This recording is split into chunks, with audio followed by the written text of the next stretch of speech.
Friends, ഇന്നത്തെ നമ്മുടെ tailoring class number 7 ആണ്. അപ്പോൾ ടൈലറിംഗ് ക്ലാസ് നമ്പർ 7-ൽ കുറച്ച് പേരൊക്കെ നമ്മളോട് ഇത്രയും നാളും ചോദിച്ച കുറച്ച് ഡൗട്ടുകളുടെ ഒരു ക്ലാരിഫിക്കേഷനാണ് ഇന്നത്തെ വീഡിയോയിൽ നമ്മൾ പറയുന്നത്. അപ്പോൾ ടൈലറിംഗ് ക്ലാസ് നമ്പർ 7 എല്ലാവർക്കും ഉപയോഗമാണ്, എല്ലാവർക്കും. അപ്പോൾ വീഡിയോ കാണുന്ന കൂട്ടുകാർ ഒന്ന് ഷെയർ ചെയ്യുക, അതുപോലെ തന്നെ കമൻറ്റ് ചെയ്യാനും മറക്കരുത്. ഒരുപാട് പേര് ചോദിച്ച ഡൗട്ടാണ് ഇന്ന് നമ്മൾ ക്ലിയർ ആക്കുന്നത്. ആദ്യത്തെ ഡൗട്ട് എന്ന് പറയുന്നത്, ഇപ്പം നിങ്ങളുടെ ഇങ്ങനത്തെ അല്ല, സാധാരണ പണ്ടത്തെ പോലത്തെ ചവിട്ടുന്ന മെഷീനാണ് നിങ്ങളുടെ കയ്യിലുള്ളത് എങ്കിൽ അതെങ്ങനെ ലോക്ക് ചെയ്യാമെന്ന് ഒരാൾ എന്നോട് കമൻസ് ചോദിച്ചു. ഞാൻ പറയും, ഞാൻ കമൻസും നോക്കാറുണ്ട്, നിങ്ങൾ ഇൻബോക്സ് ചെയ്യുന്ന അത് നോക്കാറുണ്ട്. അപ്പം അങ്ങനെ വന്ന മെസ്സേജാണ് ഞാൻ ഈ പറയുന്നത്. അപ്പോൾ സാധാരണ തയ്യൽ മെഷീനിൽ നമ്മൾ എങ്ങനെ നമുക്ക് ലോക്ക് ചെയ്യാം എന്ന് പറഞ്ഞിട്ട്, ഇപ്പം ഇങ്ങനത്തെ ഞാൻ ലോക്ക് ചെയ്യാനുള്ള ഓപ്ഷൻ ഞാൻ പറഞ്ഞു കൊടുത്തിട്ടുണ്ട്. അല്ലാതെ സാധാരണ ടൈൽ എങ്ങനെ ചെയ്യാമെന്ന് നോക്കാം കേട്ടോ. അപ്പം അതിനായിട്ട് സാധാരണ തയ്യൽ മെഷീൻ ആണെങ്കിൽ നമ്മൾ ഇതുപോലെ തുണി അങ്ങ് എടുക്കുക. എന്നിട്ട് നമ്മളിപ്പോൾ തുടങ്ങുന്ന ഭാഗത്ത് ഇതുപോലെ ഇങ്ങനെ വെച്ച ശേഷം നമ്മൾ ഇത് നമുക്കില്ലല്ലോ, ഇങ്ങനത്തെ സംഭവങ്ങളൊന്നും ഇല്ല സാധാരണ തയ്യൽ മെഷീൻ. അപ്പം നമ്മൾ എന്ത് ചെയ്യണം, കാല് നല്ല ഇത് കണ്ട തുണി നല്ലോണം വലിച്ചു പിടിക്കുക. ഓക്കെ, ഈ തുണിനെ അങ്ങോട്ട് നീഡിലങ്ങോട്ട് ഇറക്കുക, നീഡിൽ താഴത്തേക്ക് തുണിയിലേക്ക് ഇങ്ങോട്ട് ഇറക്കി വയ്ക്കുക. എന്നിട്ട് ഈ തുണി ഇങ്ങോട്ട് വലിക്കുക. അപ്പോൾ തയ്യൽ നമ്മൾ ചവിട്ടുമ്പോൾ തയ്യൽ നീങ്ങില്ല, കാരണം തുണി നമ്മളിങ്ങനെ വലിച്ച് നമ്മൾ ഇങ്ങനെ പിടിച്ചിരിക്കണം കേട്ടോ. ഇങ്ങനെ വലിച്ചു പിടിക്കുക. അങ്ങനെ വലിച്ചു പിടിച്ചു കഴിഞ്ഞ് കഴിഞ്ഞാൽ ഈ സാധനം അവിടെ ഒരു കെട്ട് പോലെ വീഴും, അവിടെ 2-3 സ്റ്റിച്ചായിട്ട് വീഴും. മനസ്സിലായോ? അങ്ങനെയാണ് സാധാരണ തയ്യൽ മെഷീൻ ലോക്ക്. അപ്പം ഞാനിപ്പോൾ ഇത് പ്രസ് ചെയ്തിട്ടില്ല, കണ്ടോളൂ എടുക്കുമ്പോൾ എടുത്ത് കാണിച്ചു തരാം. അതായത് ഈ നീഡിൽ ഇറക്കിയ ശേഷം നമ്മൾ എന്ത് ചെയ്യണം, ഈ തുണിനെ ഈ പ്രഷർ ഫൂട്ട് ഏത് മെഷീനിലെ പ്രഷർ ഫൂട്ട് ഇതുപോലെ വെക്കുക. എന്നിട്ട് കാല് തുണി വലിക്കുക. തുണി വലിച്ചിട്ട് ഒന്ന് പ്രസ് ചെയ്യുമ്പോൾ ലോക്ക് വീഴും. കണ്ടോ? ഇനി ഇത് പോവാൻ നോക്കാം. ഞാൻ ഈ തുമ്പക്കൊന്ന് കട്ട് ചെയ്യുന്നുണ്ട്. ഈ ഒരു മെത്തേഡാണ് സാധാരണ തയ്യൽ മെഷീനിലും വരുന്നത്. കണ്ടോ? കെട്ട് വീണു, അവിടെ ശരിക്കും ഒരു കെട്ട് വീണു. ഇനി ഒന്നും കൂടി കാണിച്ചു തരാം. നമ്മൾ ഏതാണെങ്കിലും നമ്മൾ ഇതുപോലെ ഇങ്ങനെ വെച്ചു എടുത്തു. ഇതിൻ്റെ അടിയിൽ നമ്മളിങ്ങനെ പ്രഷർ ഫൂട്ട് വെച്ചു, നീഡിൽ ഇറക്കി വെക്കുക. എന്നിട്ട് ഇതിനെ പിടിച്ച് വലിക്കുക. തുണി കുറച്ച് നല്ല സ്ട്രോങ് ആയിട്ട് അങ്ങോട്ട് വലിക്കുക. മെഷീൻ ടേബിളൊന്നും മറിഞ്ഞു വീഴരുത്. നമ്മളിങ്ങനെ ജസ്റ്റ് ഇത് കാണാം, നല്ലോണം ഞാൻ വലിച്ചു പിടിച്ചിട്ട് തുണിക്ക് ഇത് വേണ്ട. എന്നിട്ട്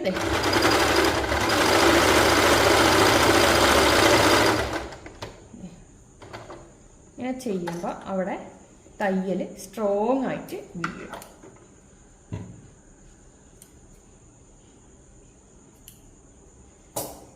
കണ്ടോ? അപ്പം നമ്മുടെ ഇത് ലോക്ക് വീണ് കഴിഞ്ഞു. കണ്ടോ? ഇതാണ് തുടക്കത്തിലും എൻഡിലും ചെയ്യണം. ഇനി അടുത്തതെന്ന് പറയുന്നത്, നിങ്ങൾ തയ്ച്ചുകൊണ്ടിരിക്കുമ്പോൾ അടിനൂല് പൊട്ടുക, പിന്നെ അടിനൂല് ലൂസാവുക എന്നുള്ള പ്രശ്നങ്ങൾ. അടിനൂല് എന്ന് പറയുമ്പോൾ സംഭവത്തിന്റെ അടിയിലുള്ള, മേൽനൂല് പറഞ്ഞാൽ മേളിലുള്ള അല്ലേ, മേളിലുള്ളതും അടിയിലുള്ള. അപ്പം അടിനൂല് പൊട്ടുക എന്ന് പറഞ്ഞു കഴിഞ്ഞാൽ നിങ്ങളുടെ അടിയിൽ എന്തോരം നിങ്ങളുടെ മെഷീനിലും ബോബിൻ കേസും കാര്യങ്ങളൊക്കെ ഉണ്ടാവും. നമ്മളൊന്ന് എടുത്ത ശേഷം ഇത് ഇങ്ങനത്തെ ഇതെല്ലാം ഉണ്ടാവും അതിലും. അതൊക്കെ ഒന്ന് തുടച്ച് ഇതാക്കുക. പിന്നെ ഒന്ന് മെഷീനിൽ ഒന്ന് ഓയിൽ ഇടേണ്ട വീഡിയോ ഞാൻ ഇട്ട് പറഞ്ഞു തന്നിട്ടുണ്ട്, അതൊന്ന് ചെയ്ത് നോക്കുക. അത് നമ്മൾ ക്ലാസ് നമ്പർ 2-ലോ 3-ലോ ഇത് പറഞ്ഞിട്ടുണ്ട്, ഒന്ന് നോക്കുക. നമ്മുടെ ക്ലാസ് നമ്പർ 1, 2, 3, 4, ഇപ്പോൾ 7 ആണെങ്കിൽ 6 വരെയുള്ള ക്ലാസ് ഇപ്പം നിങ്ങളുടെ പേജിലാണ് കാണുന്നുണ്ടെങ്കിൽ നമ്മുടെ പേജിലും ഉണ്ടാവും, ചാനലിലാണെന്ന് കാണുന്നവരാണെങ്കിൽ ചാനലിലും ഉണ്ടാവും. ഓക്കെ, അപ്പോൾ അത് ഓരോരോ ക്ലാസ് ഉണ്ടാവും.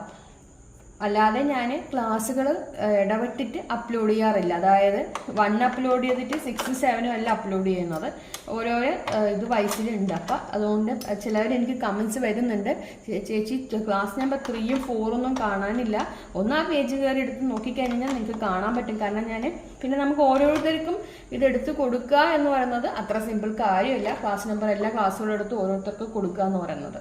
അപ്പോൾ നമ്മളിതിനെ ഇങ്ങനെ ഒന്ന് എടുത്ത് പൊടിയൊക്കെ ഉണ്ടെങ്കിൽ ഒന്ന് തട്ടിക്കൊടുത്ത ശേഷം ഇങ്ങനെ ഒന്ന് എടുത്ത് വെക്കുക.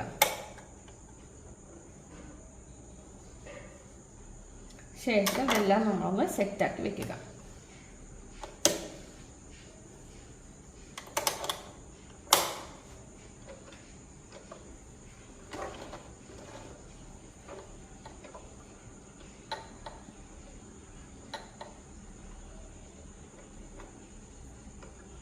ഇങ്ങനെ നോക്കാം. പിന്നെ വേറൊരു കാര്യമുണ്ട്, അടിനൂല് പൊട്ടിപ്പോവുക അല്ലെങ്കിൽ എന്ന് പറയുമ്പോൾ ഉള്ള പ്രശ്നം, അതായത് തയ്ക്കണ സമയത്ത് നൂല് ഇങ്ങനെ ലൂസായി വരും. ഇതിലിപ്പോൾ നോക്കാൻ കാണിച്ചു തരാം. നമ്മളിപ്പോൾ ഇങ്ങനെ തയ്ക്കുക, ഇങ്ങനെ തയ്ച്ചുകൊണ്ടിരിക്കണ സമയത്ത്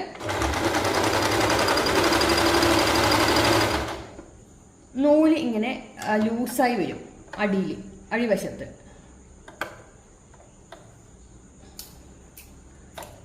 ഇതിപ്പോൾ അടിവശം ഇങ്ങനെ വന്നു. അപ്പം ഞാനിപ്പോൾ ഇങ്ങനെ തിരിച്ച് വെച്ച് കഴിഞ്ഞു. അപ്പോൾ പ്രിന്റ് ഇല്ലാത്ത ഭാഗം നിങ്ങൾക്ക് കാണാൻ പറ്റും. അപ്പം ഇത് മേൽവശത്തിൻ്റെ ഈ പ്രിന്റിൽ വരുന്നത് മേൽവശത്തെ നൂലിൻ്റെയാണ്. തുണിയുടെ അടിയിൽ വരുന്നത് അടിവശത്തെ നൂലിലും ആണ്.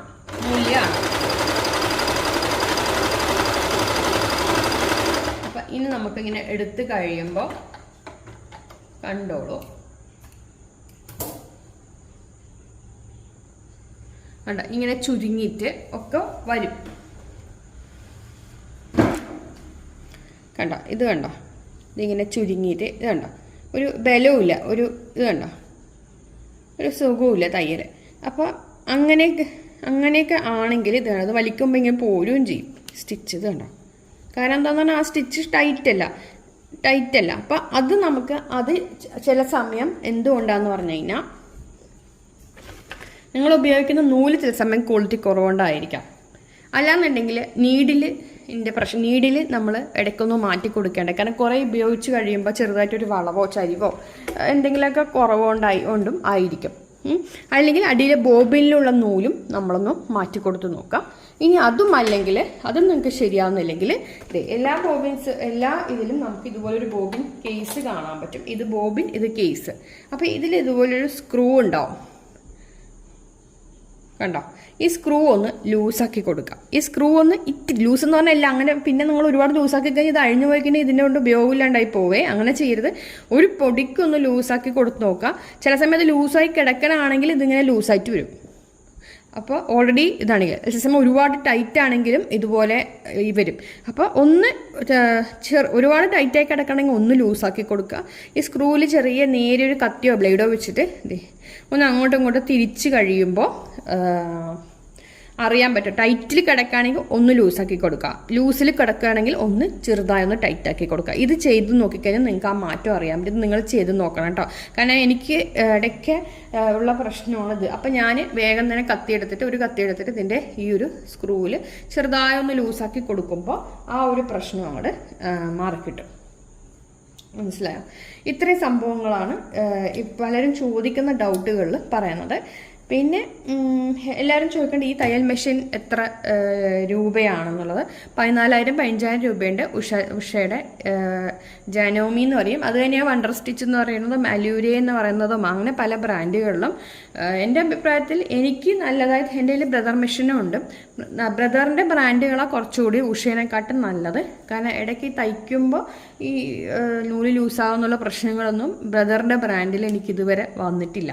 കുറച്ചുകൂടി നല്ലതായിട്ട് എനിക്ക് തോന്നുന്നു. ഓയിലിടേണ്ട ആവശ്യമില്ല, ഇതിലൊക്കെ ഓയിലിടണം. അപ്പം നിങ്ങൾ ഒരുപാട് പേര് ചോദിച്ചു എൻ്റെ അടുത്ത് ഏത് മെഷീനാണ് നല്ലതെന്നൊക്കെ പറഞ്ഞ് കമൻസ് വരുന്നുണ്ട് എനിക്ക്.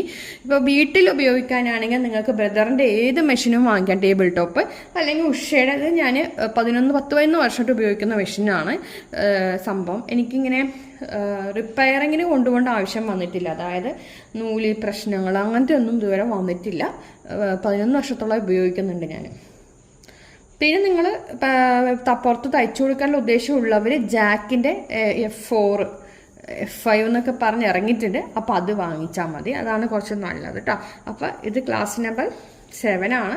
അപ്പോൾ എല്ലാവരും ഒന്ന് ഷെയർ ചെയ്യാൻ മറക്കരുത്, കമൻറ്റ് ചെയ്യാൻ മറക്കരുത്. നിങ്ങളുടെ ഡൗട്ടൊക്കെ ക്ലിയറായി വിചാരിക്കുന്നു.